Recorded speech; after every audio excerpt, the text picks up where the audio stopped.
कभी कभी जिंदगी में कुछ कॉल ऐसे आते हैं जिन्हें उठाना आपकी सबसे बड़ी गलती साबित हो सकती है। उस रात मुंबई की रोशनी से भरे शहर में एक कहानी शुरू हुई, कुणाल की कहानी। कुणाल 29 साल का सॉफ्टवेयर इंजीनियर।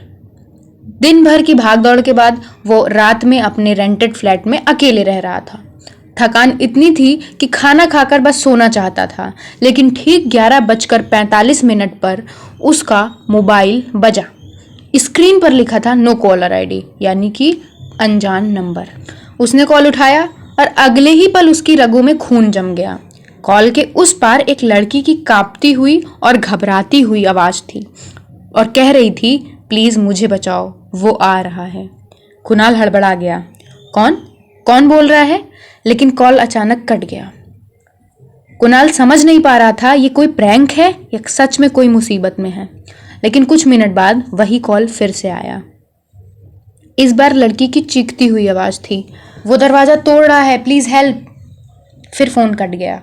हर बार कॉल ऐसे आती थी और हर बार डरावनी आवाजें, चीखें और दरवाजे पर धमाके ऐसे सुनाई देते थे। आखिर तीसरे कॉल में लड़की ने सिर्फ 3 शब्द कहे, फ्लैट नंबर 1203, और अपनी रेजिडेंसी का नाम बताया और कहा जल्दी आओ।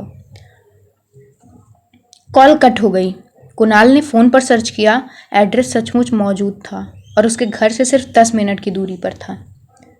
दिल और दिमाग के बीच जंग चल रही थी, लेकिन अगर सच में किसी की जान खतरे में होती तो कुणाल क्या करता? कुणाल ने हिम्मत की, जैकेट पहनी और निकल पड़ा। रात के 12 बजे सुनसान सड़कों पर कुणाल की बाइक दौड़ रही थी। हर स्ट्रीट लाइट के नीचे उसका साया लंबा होता जा रहा था। दिल की धड़कन, मोबाइल की टॉर्च और दिमाग में वही आवाज, प्लीज मुझे बचाओ। आखिरकार कुणाल उस रेजिडेंसी तक पहुंच गया। 12 मंजिला पुरानी सी इमारत, अंधेरी, सन्नाटा पसरा हुआ था। सिक्योरिटी गार्ड कुर्सी पर सो रहा था।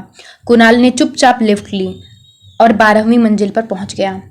फ्लैट नंबर 1203 का दरवाजा थोड़ा सा खुला हुआ था। जैसे ही उसने दरवाजा पर धक्का दिया, उसके रोंगटे खड़े हो गए। अंदर सब कुछ बिखरा पड़ा था। कुर्सियां गिरी हुई, शीशा टूटा हुआ और फर्श पर खून की बूंदें। तभी मोबाइल की वाइब्रेशन सुनाई दी। वो उसी नंबर से कॉल आ रही थी, लेकिन इस बार कॉल बाहर से नहीं, उसी कमरे के कोने से आ रही थी। कुणाल ने देखा वहां एक मोबाइल पड़ा हुआ था और वही बज रहा था।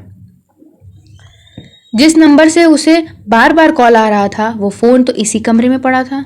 कुणाल जैसे ही फोन उठाने झुका, पीछे से दरवाजा जोर से बंद हो गया। कमरा अंधेरे में डूब गया। दिल की धड़कन तेज और कदमों की आहट सुनाई दे रही थी। कुणाल ने कांपते हाथों से मोबाइल की स्क्रीन पर देखा तो वहां पर एक मैसेज लिखा हुआ था, welcome Kunal, we were waiting for you. उसकी सांसें थम गईं। अचानक उसकी नज़र दीवार पर गई और जो उसने देखा उसने उसका खून जमा दिया। दीवारों पर कई तस्वीरें टंगी थीं। हर तस्वीर कुणाल की थी। कभी ऑफिस जाते हुए, कभी कैफे में बैठे हुए, कभी जिम में वर्कआउट करते हुए। कई महीनों से कोई उसकी जासूसी कर रहा था। अंधेरे से गहरी डरावनी आवाज आई, गेम स्टार्ट्स नाउ।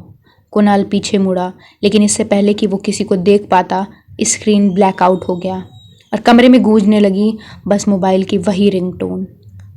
आगे क्या हुआ ये जानने के लिए चैनल को सब्सक्राइब करिए।